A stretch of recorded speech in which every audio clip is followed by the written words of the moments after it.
Bismillahirrahmanirrahim. Assalamualaikum warahmatullahi wabarakatuh. Innal hamdalillah nahmaduhu wa nasta'inuhu wa nastaghfiruh wa na'udzu billahi min syururi anfusina wa min sayyiati a'malina. May yahdihillahu fala mudhillalah wa may yudhlilhu fala hadiyalah. Asyhadu an la ilaha illallah wahdahu la syarikalah wa asyhadu anna Muhammadan abduhu wa rasuluhu la nabiyya ba'dah.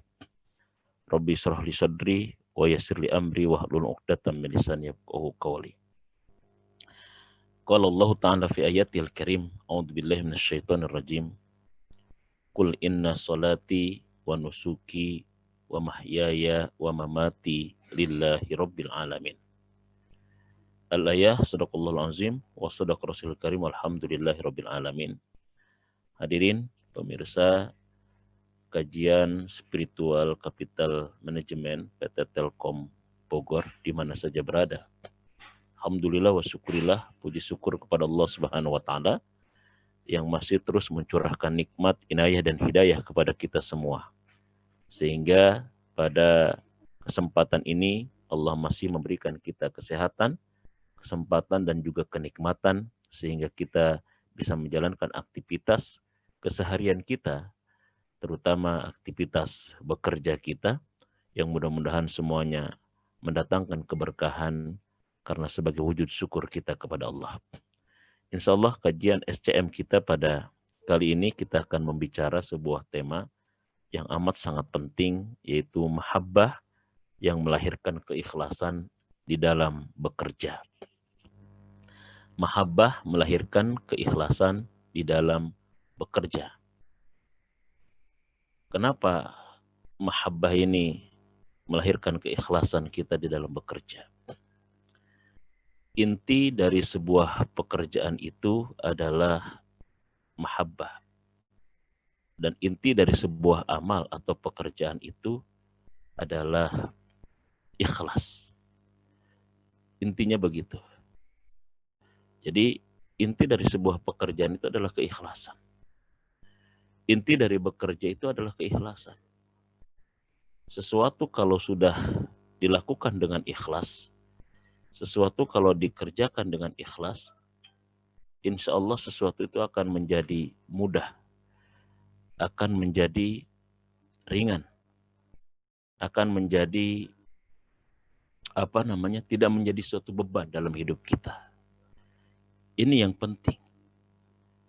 Karena ikhlas itu, kalau kita lihat secara bahasa, dia adalah akhlaso. Dari kata akhlaso yukhlisu ikhlasan atau ikhlasan. Artinya membersihkan, jujur, tulus, berintegrasi. Artinya orang yang bekerja dengan ikhlas, orang yang beribadah dengan ikhlas, adalah orang yang bekerja semata-mata lillah, untuk Allah dan karena Allah, bukan untuk yang lainnya. Dia bekerja untuk Allah. Inna salati wa nusuki wa mahyaya wa mamati lillahi rabbil alamin. Begitu, sesungguhnya solatku, ibadahku, hidupku, matiku, seluruh aktivitas hidupku adalah untuk Allah, Tuhan semesta alam. Jadi kalau itu kita kaitkan dalam sebuah pekerjaan, dalam sebuah aktivitas kita bekerja, bahwa bekerja kita adalah semata-mata adalah satu karena Allah. Ya, yang kedua semata-mata juga untuk perusahaan kita. Jadi kita bekerja semata-mata untuk perusahaan kita. Bekerja dengan ikhlas adalah bekerja di mana kita senantiasa menyandarkan dirinya kepada Allah. Tidak ada yang lain. Dan disinilah nanti muncul sebuah kekuatan. Muncul sebuah energi. Ya, muncul sebuah power gitu. Makanya sebetulnya sholat itu sebetulnya nggak berat, ya, puasa itu sebetulnya nggak berat, tapi karena kurang keikhlasan kita di dalam melakukan itu, sehingga seolah-olah itu seperti berat dan menjadi beban, ya. Dan jadi kita menyandarkan semua aktivitas kita semata-mata hanya kepada Allah Subhanahu Wa Taala. Nah, yang selanjutnya bekerja dengan ikhlas juga adalah bekerja dengan menempatkan kepentingan. Kalau dalam beribadah kan kepentingan Allah di atas kepentingan diri sendiri. Jadi semata-mata untuk Allah. Tapi kalau dalam bekerja, orang yang bekerja dengan ikhlas, Dia menempatkan kepentingan perusahaan, kepentingan lembaga, kepentingan institusi kita di atas kepentingan-kepentingan sendiri, di atas kepentingan kelompok, di atas kepentingan-kepentingan pihak lain di luar daripada pihak perusahaan. Nah, biasanya penyimpangan-penyimpangan itu terjadi dalam pekerjaan kita karena ada kepentingan pribadi, ada kepentingan kelompok, kemudian dia bergeser orientasi. Dia menyimpang dari visi dan misi sebuah perusahaan. Sama ketika kita beribadah, karena ada kepentingan-kepentingan yang lain. Ria, sum'ah, ujub, dan lain sebagainya. Kemudian bergeser dari orientasinya kepada Allah, orientasinya kepada akhirat. Kemudian bergeser menjadi orientasi kepada hal-hal yang bersifat dunia. Dan intinya, jadi satu, ikhlas itu adalah bekerja beribadah semata-mata karena Allah. Yang kedua, bekerja dengan ikhlas, bekerja dengan menyandarkan diri hanya kepada Allah. Dan bekerja dengan ikhlas adalah menempatkan kepentingan-kepentingan perusahaan kita, institusi dan lembaga kita di atas kepentingan yang lainnya. Kelompokkah, pribadikah, maupun kepentingan yang lain yang di luar daripada perusahaan-perusahaan kita. Ikhlas itu memang amat sulit. Karena dia artinya adalah tulus, murni, jujur, berintegritas seperti secara bahasa tadi. Tetapi sesuatu yang sulit itu bukan berarti sesuatu yang tidak mungkin. Sesuatu yang sulit itu bukan berarti sesuatu yang tidak bisa kita lakukan. Bukan berarti sesuatu yang tidak bisa kita manfaatkan. Yang sulit itu kalau kita berusaha, kalau kita mau dan bersungguh-sungguh, pasti akan Allah berikan jalan keluarnya. Lalu bagaimana kita membangkitkan keikhlasan? Pertama, membangkitkan keikhlasan ini adalah dengan cara menanamkan kebutuhan.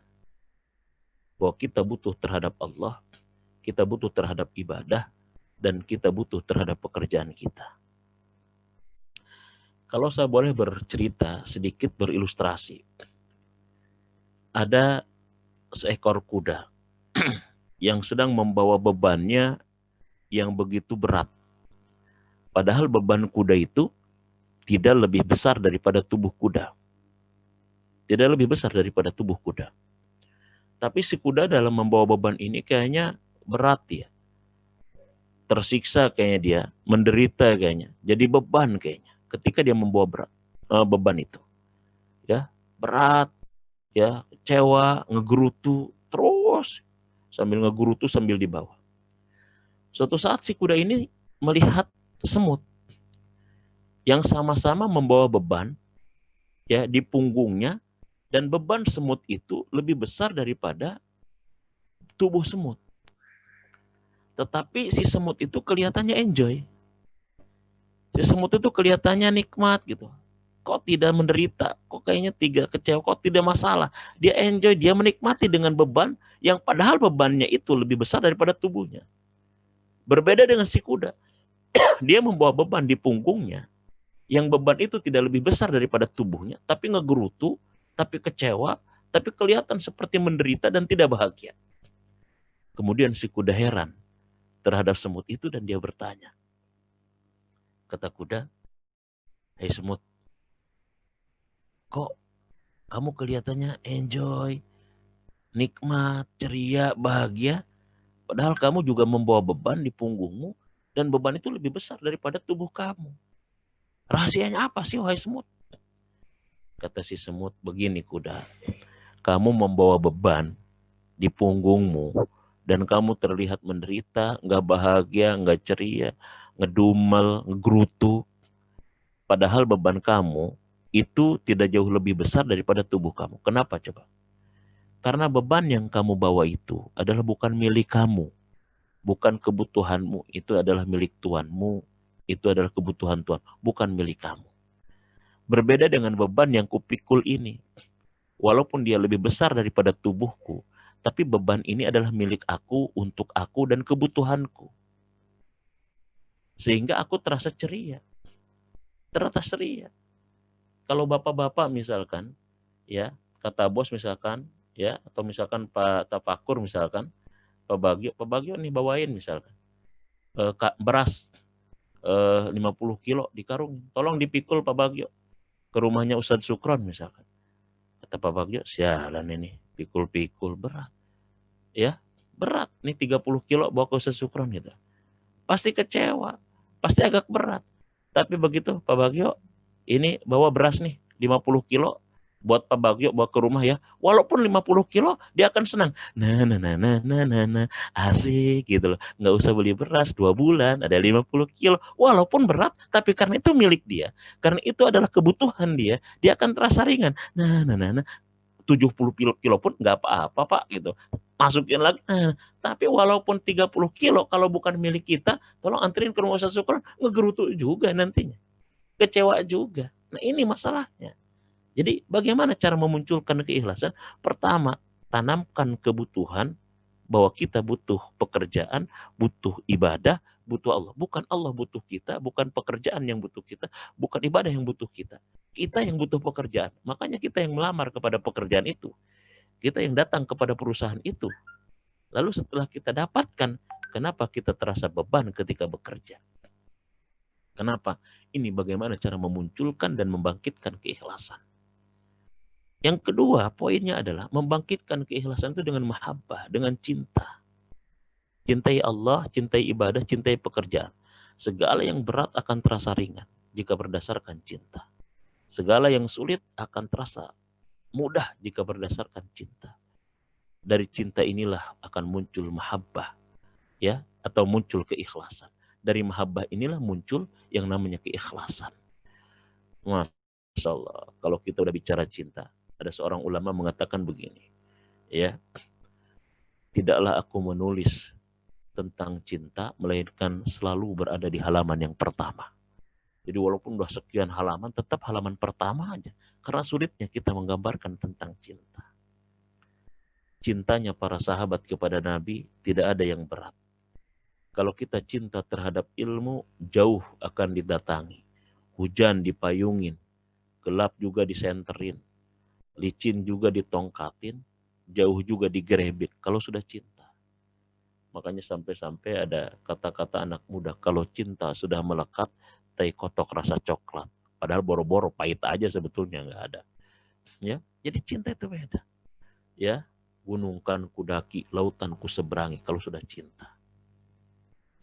Suatu saat Rasulullah Shallallahu Alaihi Wasallam itu beribadah, sholat dia, sampai-sampai sejadahnya basah, sampai-sampai kakinya bengkak.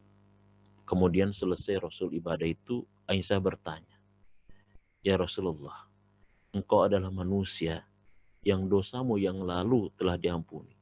Dosamu yang akan datang pun telah diampuni. Dan engkau orang pertama yang masuk surga. Orang yang pertama yang masuk surga. Tapi kenapa kau sampai seperti itu? Apa jawaban Rasul? Afalam akun abdan syakuran. Tidakkah aku tidak bolehkah aku untuk menjadi hamba yang bersyukur, hamba yang cinta kepada Allah. Jadi Rasul itu ibadahnya sudah karena cinta, ya, taatnya sudah karena cinta. Imam Ghazali mengatakan begini, dalam beribadah seseorang itu motivasinya dibagi kepada 3, kata Imam Ghazali. Yang pertama, ada yang motivasinya seperti pedagang. Dia hanya dilihat tentang untung ruginya saja. Kalau saya melakukan ini, untungnya apa buat saya? Kalau saya sedekah, untungnya apa buat saya? Kalau saya sholat, untungnya buat apa? Buat saya apa? Kalau haji, buat apa untungnya? Jadi dia seperti pedagang, ibadah itu hanya melihat sisi untung dan rugi saja. Nah, ini boleh, tetap boleh. Karena memang Allah sering menggunakan kalimat tijarah, ya, di dalam muamalah kita.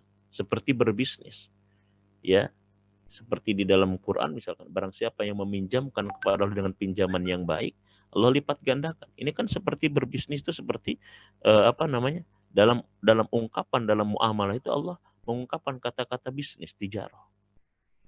Yang kedua kata Imam Ghazali, ada juga orang yang beribadah itu disebabkan karena takut, seperti hubungan antara tuan dan budaknya, antara majikan dengan anak buahnya. Dia begini karena takut. Kenapa dia ibadah sholat? Takut neraka, takut diazab, takut disiksa. Sama kita juga, kenapa bekerja? Takut nggak makan, takut miskin. Ini adalah seperti halnya hubungan antara budak dan majikan, tuan dengan majikan, bos dengan bawahan. Ada juga orang yang beribadah, kata Imam Ghazali, karena motivasinya cinta. Motivasinya cinta. Ini seperti hubungan antara ibu dan anak. Ibu dan anak itu sudah lagi tidak mengharapkan untung rugi. Bukan lagi harapannya takut, tapi udah harapan cinta. Makanya anaknya ngompo, udah rapih ibunya mau ke undangan, pakai baju bagus, anaknya digendong, pipis, aduh, anak raja kenapa ibu udah rapi kok pipis? Padahal mah bapaknya RT acan, disebut anak raja, bapaknya RT pun kagak padahal. Ini kadang-kadang seperti itu. Ini sudah cinta. Sama. Kita kalau misalkan bekerja sudah berdasarkan cinta, ikhlas itu akan muncul dengan sendirinya. Cintai pekerjaan kita, cintai profesi kita, disitulah kita akan merasakan kenikmatan, sehingga pekerjaan bukan sebagai beban dalam hidup kita. Kita kan kadang-kadang kayaknya bekerja itu kayaknya beban gitu. Ibadah itu kayaknya beban gitu loh. Kenapa itu muncul? Karena kita tidak mencintai.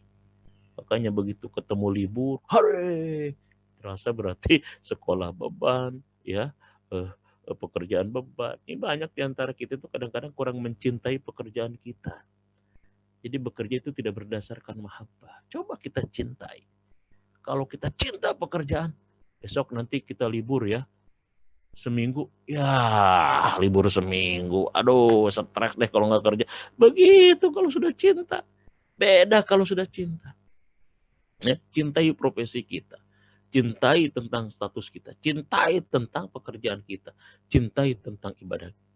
Ini cara memunculkan sebuah keikhlasan dalam hidup kita. Makanya judul kita adalah Mahabbah, melahirkan keikhlasan di dalam bekerja. Mahabbah, tanamkan butuh, ya, tanamkan cinta untuk pekerjaan kita. Dan yang ketiga adalah bersyukur untuk memunculkan keikhlasan. Dan yang keempat, dengan selalu berdoa kepada Allah Subhanahu wa Ta'ala, memohon keikhlasan. Karena ikhlas itu adalah pemberian Allah.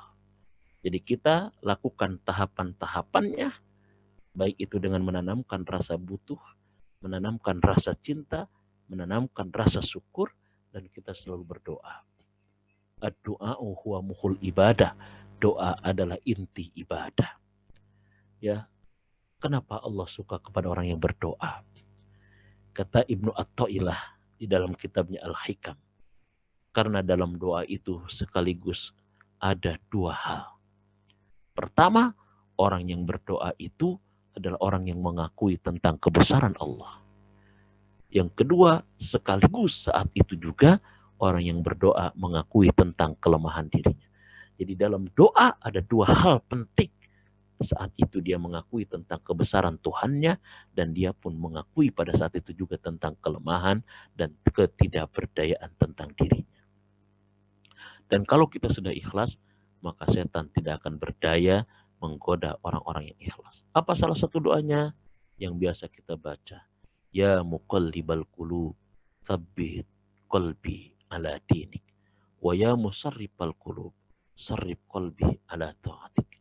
Wahai zat yang membulak-balikan hati, balikan hatiku pada ketaatan kepadamu, dalam agamamu dan dalam ketaatan kepadamu.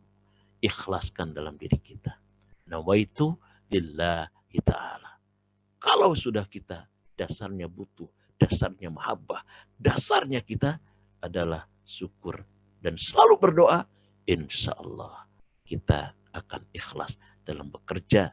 Tidak ada lagi kepentingan diri, kepentingan kelompok, kepentingan yang lain, melainkan hanya satu kepentingan dalam pekerjaan kita. Bagaimana perusahaan kita bangkit, organisasi kita bangkit, dan senantiasa institusi dan lembaga di mana kita mengabdi menjadi lembaga terbaik di dalam persaingan dengan lembaga yang lainnya. Ini barangkali yang bisa disampaikan dalam kajian spiritual capital management kita pada kesempatan ini. Tanamkan mahabbah, tanamkan cinta kepada profesi kita, cinta kepada pekerjaan kita, cinta kepada ibadah kita, karena kita butuh itu. Disitulah keikhlasan muncul, dan rasakan the power of ikhlas. Terima kasih. Mohon maaf atas segala kehilapan dan kekurangan. Billahi taufiq wal hidayah. Assalamualaikum warahmatullahi wabarakatuh.